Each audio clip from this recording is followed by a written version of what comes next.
Welcome to స్ఫూర్తి news. బులెటిన్ల ముందుగా headlines. ఉపరాష్ట్రపతిగా CP Radhakrishnan ప్రమాణ స్వీకారం.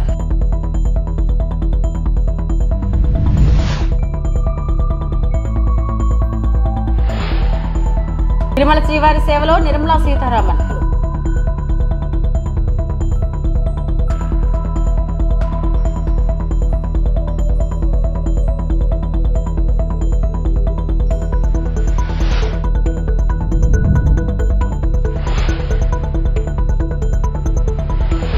కుమారుడి రాజకీయ ప్రవేశంపై YS Sharmila.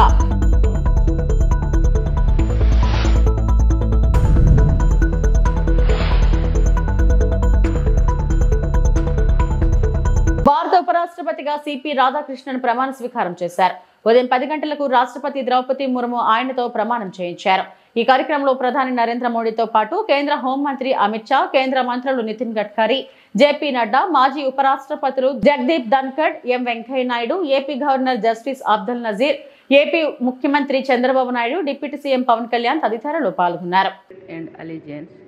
That I will bear true faith and allegiance to the Constitution of India, to the Constitution of India, as by law established, as by law established, and that I will faithfully discharge the duty and that I will faithfully discharge the duty upon which I am about to enter.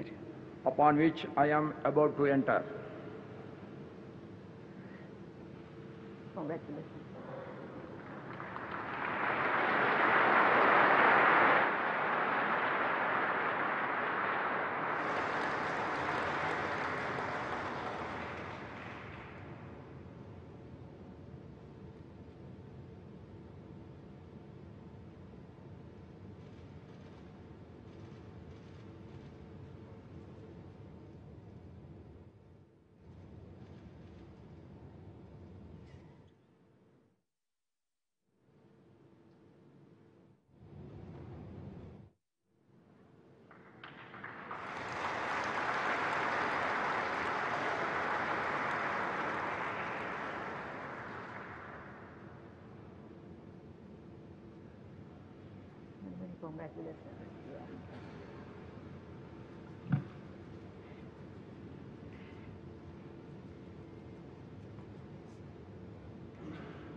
Tirumala శ్రీవారిని కేంద్ర ఆర్థిక శాఖ మంత్రి నిర్మలా సీతారామన్ దర్శించుకున్నారు.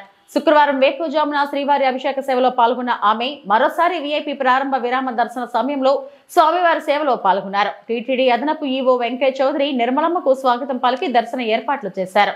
అనంతరం ఆలయంలోకి వెళ్లిన ఆమె కుటుంబ సభ్యులతో కలిసి స్వామివారిని దర్శించుకున్నారు. దర్శనం అనంతరం రంగనాయకుల మండపంలో నిర్మలమ్మకు పండితులు ఆశీర్వచనం చేయగా అదనపు ఈవో వెంకయ్య చౌదరి స్వామివారి తీర్థ ప్రసాదాలను అందజేశారు.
ఎన్టీఆర్ నుంచి కూటమి పాలన వరకు మహిళలకు ప్రాధాన్యత కొనసాగుతుందని గౌరవ స్పీకర్ అయ్యన్న పాత్రుడు అన్నారు. నర్సీపట్నం మున్సిపాలిటీ పెద్దబొడ్డేపల్లి మార్కెట్ యార్డులో నిర్వహించిన స్మార్ట్ రేషన్ కార్డుల పంపిణీ కార్యక్రమంలో పాల్గొని లబ్ధిదారులకు స్పీకర్ అయ్యన్న పాత్రుడు చేతుల మీదుగా స్మార్ట్ కార్డులు అందజేశారు. ఈ సందర్భంగా ఆయన మాట్లాడారు. స్వర్గీయ నందమూరి తారక రామారావు ఆ రోజుల్లోనే రేషన్ షాపులు స్థాపించి ₹2 కిలో బియ్యం పథకం ప్రవేశపెట్టారని ఈ సందర్భంగా అన్నారు. అప్పట్లో ఆస్తుల సగం భాగం వరకట్న నిషేధం వంటి పలు పథకాలు స్వర్గీయ నందమూరి తారక రామారావు అమలు చేశారని గుర్తు చేశారు. ఎన్టీ రామారావు 1983లో ముఖ్యమంత్రి అయ్యారు. అంటే ఇప్పుడు 42 సంవత్సరాలు అయిపోయింది. 42 సంవత్సరాలు పూర్తి అయిపోయింది. ఆ రోజుల్లో నాకు మొట్టమొదటిసారిగా ఎమ్మెల్యే చేసింది అతనే, ఎన్టీ రామారావు గారు. అసలు ఈ రేషన్ షాపులు పెట్టింది కూడా ఎన్టీ రామారావు గారు. పూర్వం లేవు, పూర్వం రేషన్ షాపులు లేవు. ఎన్టీ రామారావు గారు వచ్చిన తర్వాతే 2 రూపాయలకి కేజీ బియ్యం పథకం పెట్టి ప్రతి ఊర్లో కూడా రేషన్ షాపులు పెట్టిన మహానుభావుడు నందమూరి తారక రామారావు గారు. మొత్తం రాష్ట్రం అంతా తెల్ల బియ్యం ఇవ్వాలని చెప్పి ఈ స్కీమ్ పెట్టారు. అప్పటి నుంచి కూడా ఇది నడుస్తూనే ఉంది. ఈ స్మార్ట్ కార్డ్ అని ఇప్పుడు మనకి ఇలాంటి కార్డులు తయారు చేస్తాం. అప్పుడు మళ్ళీ ఈ కార్డు మీరు ఎక్కడికి వెళ్ళినా హ్యాండ్ బ్యాగ్ ఉంటే హ్యాండ్ బ్యాగ్ పెట్టుకోవచ్చు, లేదా మీతో క్యారీ చేసి ఎక్కడికైనా క్యారీ చేసుకోవచ్చు. దీంట్లో వివరాలు కూడా ఉంటాయి. ఏటా వివరాలు అంటే ఇప్పుడు ఈ కార్డులు రాష్ట్రంలో అందరికీ ఇవ్వాలని చెప్పి చంద్రబాబు నాయుడు గారు అలాగే పవన్ కళ్యాణ్ గారు అనుకొని ఈ కార్డులు తయారు చేయడం జరిగింది. ఈ కార్డు ఉపయోగం ఏంటి కూడా చెప్తాను నేను అందరికీ అర్థమయ్యేలాగా. ఇవాళ ఈ కార్డులు మన రాష్ట్రంలో సుమారు ఈవేళ స్టార్ట్ చేస్తున్న ముహూర్తం పెట్టే ఈవేళ నా చేతుల మీదుగా మన నియోజకవర్గంలో చేయాలని పెద్దలంటే సరే అని ఇచ్చాను నేను. 1,50,00,000 మందికి ఇస్తున్నాం ఈ కార్డులు. తన కుమారుడి రాజకీయ ప్రవేశం గురించి వైసీపీ మూకలు సామాజిక మాధ్యమాల్లో మార్ఫింగ్ వీడియోలు పెట్టడం హాస్యాస్పదమని పిసిసి అధ్యక్షురాలు షర్మిల అన్నారు. రాజారెడ్డి రాజకీయ ప్రవేశానికి ముందే వైసీపీ భయపడుతుందని ఎద్దేవా చేశారు. వైసీపీ మూకలు ఎంత గీపెట్టినా రాజశేఖర రెడ్డి వారసుడు రాజారెడ్డేనని షర్మిల తేల్చి చెప్పారు. అసలు నా కొడుకు ఇంకా రాజకీయాలలో అడుగే పెట్టలేదు. పెట్టకముందే వైసీపీ ఇంతలా రియాక్ట్ అవుతుంది అంటే ఇది భయమా బెదురా? వాళ్ళకే తెలియాలి. కానీ రాజారెడ్డి అని నా కొడుకుకి నామకరణం చేసింది స్వయాన రాజశేఖర రెడ్డి గారు. వైసీపీ సైతాన్ సైన్యం ఎంత అరిచి గీ పెట్టినా నా కొడుకు పేరు వైఎస్ రాజారెడ్డే. ఎన్ని కుక్కలు మొరిగినా దీన్ని మార్చలేవు. నా కొడుకు పేరు రాజారెడ్డే, నా కొడుకు రాజశేఖర రెడ్డి వారసుడే. ఇప్పుడు వీళ్ళు చెప్తున్నది చంద్రబాబు గారు చెప్తే మార్ఫింగ్ చేశారు ఒక వీడియోని. నేను కూడా చూశాను, ఆ టీం కూడా పెట్టింది.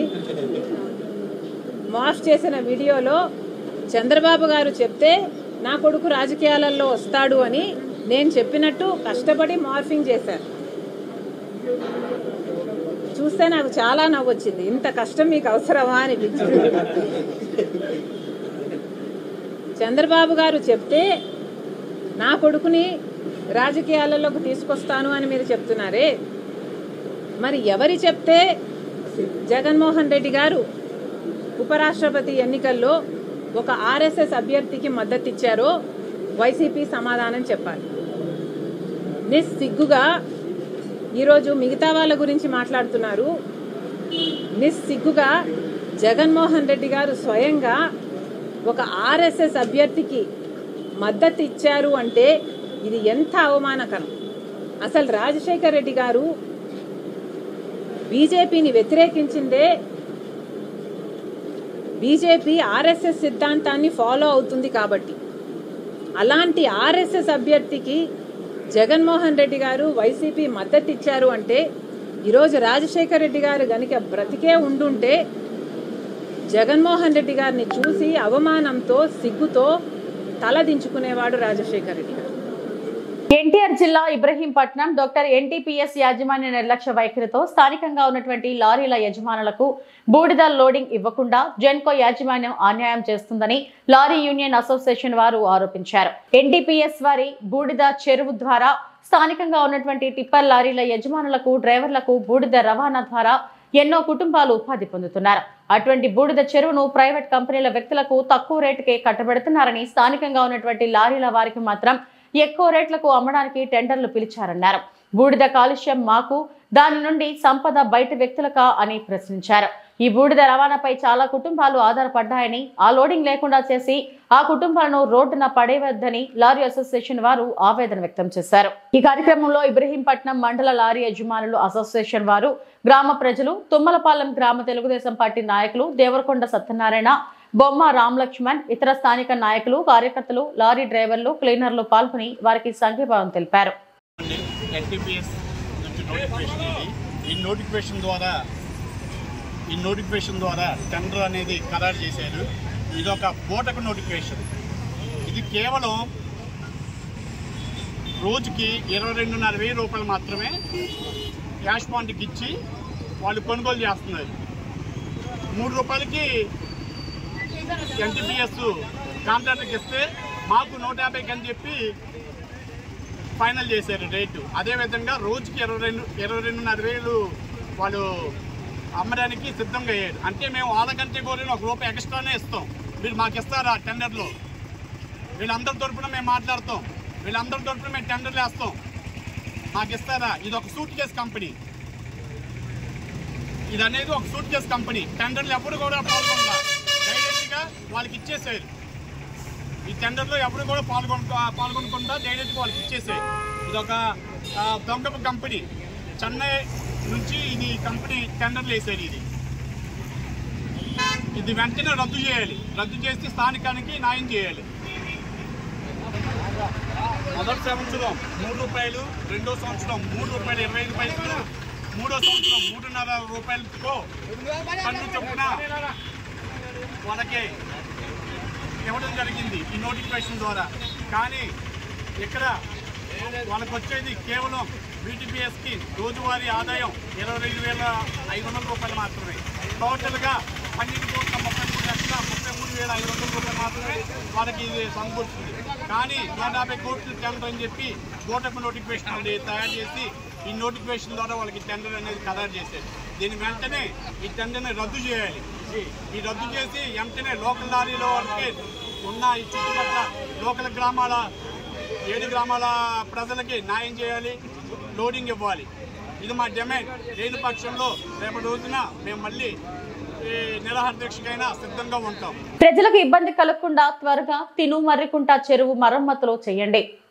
వనపర్తి జిల్లా ప్రజల రాకపోకలకు ఇబ్బందులు కలగకుండా మర్రికుంట చెరువు నుంచి నీరు సజావుగా వెళ్లేందుకు త్వరితగతిన చర్యలు చేపట్టాలని జిల్లా కలెక్టర్ ఆదర్శ్ సురభి ఆదేశించారు.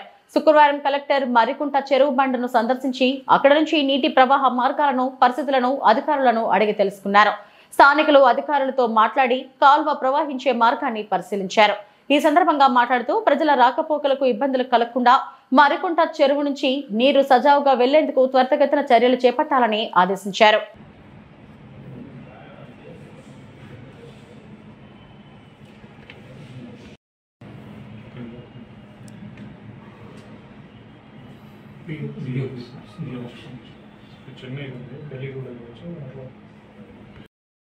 I make all those required documents. It was pretty good. I mean, I really suggest, and it was the best infrastructure that we had. They are the people who actually. Yeah. I really thank those bank guys. Everything from the collectors are supported. Warangal జిల్లా BC రిజర్వేషన్లను అడ్డుకుంటున్న కేంద్ర ప్రభుత్వం BC రిజర్వేషన్లను రాజ్యాంగంలోని schedule 9లో చేర్చాలి. స్థానిక సంస్థలకు నిధులు కేటాయించకుండా అభివృద్ధిని కుంటుపరుస్తున్న ప్రభుత్వాలు 42% బీసీ రిజర్వేషన్లతో తక్షణమే స్థానిక సంస్థలకు ఎన్నికలు నిర్వహించాలి. ఎంసీపీఐ జిల్లా కార్యదర్శి పెద్దారపు రమేష్ బీసీల పట్ల పాలకుల నిర్లక్ష్య వైఖరిని నిరసిస్తూ వరంగల్ పట్టణంలో ఎంసీపీఐ ఆధ్వర్యంలో భారీ ప్రదర్శన. రాష్ట్ర ప్రభుత్వం తీర్మానించిన 42% బీసీ రిజర్వేషన్లను ఆమోదించకుండా కేంద్ర ప్రభుత్వం అడ్డుకోవడం బీసీల పట్ల వివక్షతకు నిదర్శనమని, ఏమాత్రం శుద్ధి ఉన్నా తక్షణమే రాజ్యాంగంలోని షెడ్యూల్ 9లో చేర్చాలని ఎంసీపీఐ జిల్లా కార్యదర్శి పెద్దారపు రమేష్ డిమాండ్ చేశారు. 42% బీసీ రిజర్వేషన్లతో తక్షణమే స్థానిక సంస్థలకు ఎన్నికలు నిర్వహించాలని చెప్పేసి అందుకోసం ఆటంకంగా ఉన్నటువంటి రాజ్యాంగంలోని షెడ్యూల్ 9లో బీసీ రిజర్వేషన్లను చేర్చాలని చెప్పేసి డిమాండ్ చేస్తూ ఈరోజు ఎంసీపీఐ వరంగల్ జిల్లా కమిటీ ఆధ్వర్యంలో వరంగల్ నగరంలో భారీ నిరసన ప్రదర్శన చేయడం జరిగింది. ఈరోజు బీసీ రిజర్వేషన్ల అంశాన్ని కేంద్రంలోని మోడీ ప్రభుత్వం, రాష్ట్రంలోని రేవంత్ రెడ్డి ప్రభుత్వం ఈరోజు రాజకీయాలు చేస్తున్న పరిస్థితి ఉంది. ఈరోజు బీసీ రిజర్వేషన్ల పట్ల కపట ప్రేమ నటిస్తున్న పరిస్థితి ఉంది. ఈరోజు తెలంగాణ రాష్ట్రంలో మొత్తం జనాభాలో 56% మంది బీసీలు ఉంటే కేవలం 42% రిజర్వేషన్లు అమలు చేస్తామని చెప్పేసి ఈరోజు రేవంత్ రెడ్డి ప్రభుత్వం కామారెడ్డి డిక్లరేషన్కి అనుగుణంగా అసెంబ్లీలో తీర్మానం చేసింది. కనీసం ఆ 42% రిజర్వేషన్లైనా అమలు చేసే విధంగా ఈరోజు ప్రయత్నం చేయాల్సిన అవసరం ఉంది. కానీ ఈరోజు అసెంబ్లీలో తీర్మానం చేసినప్పటికీ గవర్నర్ గారు దాన్ని అట్టిపెట్టినటువంటి పరిస్థితి ఉంది. కేంద్రంకి పంపిన పరిస్థితి ఉంది. కేంద్రంలోని మోడీ ప్రభుత్వం ఆ 42% రిజర్వేషన్లను అమలు కాకుండా ఈరోజు మోకాలెట్టిన పరిస్థితి ఉంది. దానికి అనేక రకాల కుంటి సాకులు చెప్తూ ఆ మాత్రం బీసీ రిజర్వేషన్లు కూడా అమలు కాకుండా ఈరోజు మోడీ ప్రభుత్వం నిర్లక్ష్యం ప్రదర్శించిన పరిస్థితి కనబడతా ఉంది. ఈరోజు పక్కనే ఉన్నటువంటి తమిళనాడు రాష్ట్రంలో అక్కడ 50% సీలింగ్ని ఎత్తేసి ఈరోజు 62% కూడా అమలు చేస్తున్న పరిస్థితి ఉంది రిజర్వేషన్లని. అక్కడ 62% రిజర్వేషన్లు అమలు చేస్తున్న ఉన్నప్పుడు మన తెలంగాణలో ఎందుకు అమలు కాదని చెప్పి సందర్భంగా మనం ప్రశ్నిస్తూ ఉన్నాం. దీనికి ఆటంకంగా ఉన్నటువంటి రాజ్యాంగంలోని షెడ్యూల్ 9లో ఈరోజు బీసీ రిజర్వేషన్ చేర్చినప్పుడు ఇక్కడ ఉన్నటువంటి 56% రిజర్వేషన్లు కూడా అమలు చేయడానికి అవకాశం ఏర్పడుతుంది. కాబట్టి తక్షణమే రాజ్యాంగంలోని షెడ్యూల్ 9లో బీసీ రిజర్వేషన్ అంశాలు చేర్చాలని చెప్పేసి ఈరోజు ఈ సందర్భంగా కోరుతా ఉన్నాం. ఈరోజు తెలంగాణ రాష్ట్రంలో స్థానిక ఎన్నికలు గడువు ముగిసి సంవత్సరం దాటింది. ఎక్కడ స్థానిక సంస్థల్లో ఎక్కడ సమస్యలు అక్కడే పెండింగ్ ఉన్నటువంటి పరిస్థితి ఉంది. నిర్వీర్యం అయిపోతున్న పరిస్థితి ఉంది. మొన్న పడ్డటువంటి వర్షాలకి ఎక్కడికక్కడ చెత్త చెదరం పేరుకుపోయి గ్రామాలన్నీ కూడా సమస్యలతో విలేదానం చేసిన పరిస్థితి ఉంది.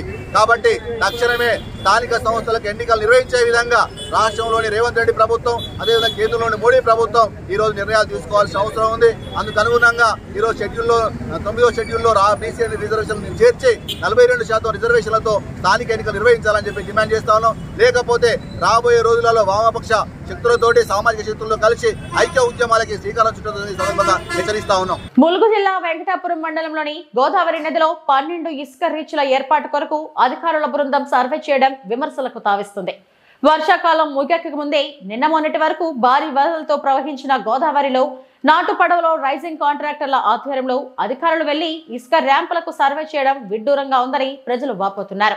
కాంగ్రెస్ నేతల ఒత్తిడితో అవినీతి అధికారులను తమ చెప్పు చేతల్లో పెట్టుకుని అడ్డదారుల్లో ఇసుక రీచ్లను కైవసం చేసుకునేందుకు వారు రైజింగ్ కాంట్రాక్టర్లు చేస్తున్న బరితెగింపు చర్యలకు అడ్డు అదుపు లేకుండా పోతుందని, పాలనా వైఫల్యానికి కేర్ ఆఫ్ అడ్రస్ గా మారిన ములుగు జిల్లాలో ఇసుక బకాసురుల పెత్తనం వెనుక అధికార పార్టీకి చెందిన ఓ బడా నేత మద్దతు ఉండటంతో ఇక్కడ మాఫియా ఇష్టారాజ్యంగానే అన్ని సాగిపోతున్నాయి. అక్రమార్కుల దొడ్డదారి వ్యవహారాలకు అవినీతి అధికారులు సైతం తోడు కావడంతో ఏజెన్సీలో మాఫియా దందా అడ్డు అదుపు లేకుండా సాగిపోతుందని, భారీ గోదావరిలో సరిహద్దులను ఎలా గుర్తిస్తారని రైజింగ్ కాంట్రాక్టర్లతో కలిసి అధికారులు పడవలపై సర్వే చేయడం ఏంటనే ప్రశ్నలు ఇక్కడ వ్యక్తమవుతున్నాయి. ఇసుక అక్రమాలకు కేర్ ఆఫ్ అడ్రస్ గా మారిన ములుగు జిల్లాలో జరుగుతున్న ఇలాంటి చర్యల వల్ల జిల్లా పాలనాధికారి పనితీరుపై అనుమానాలు వ్యక్తమవుతున్నాయి. ఇంత హడావిడిగా గోదావరి నదిలో సర్వేలు చేయడం వెనుక భారీ ముడుపులు చేతులు మారాయని ఆరోపణలు వినిపిస్తున్నాయి. ములుగు జిల్లాలో తెలంగాణకు చెందిన ఒక కీలకమైన మంత్రి అనుచరుడు ఇసుక మాఫియా వెన్నుదన్నుగా ఉండటంతో ఇక్కడ నియమ నిబంధనలతో పని లేకుండానే జరుగుతుండటంతో పలు విమర్శలు చేస్తున్నారు ఏజెన్సీ వాసులు. ఏజెన్సీలో 70 రోజుల నుంచి ఇసుక లారీల కారణంగా రహదారులు ఛిద్రం, ఆర్టీసీ బస్సులు తిరగకపోవడం, ఏజెన్సీలో నిత్యం మన్యం వాసులు ప్రమాదాలకు గురవుతున్నా పట్టించుకొని పాలనా అధికారులు ఇసుకపై గురిపెట్టి దోపిడీకి తయారవుతుందని మాటలు మూటలు కట్టుకొని విమర్శలు పాలవడం విశేషం.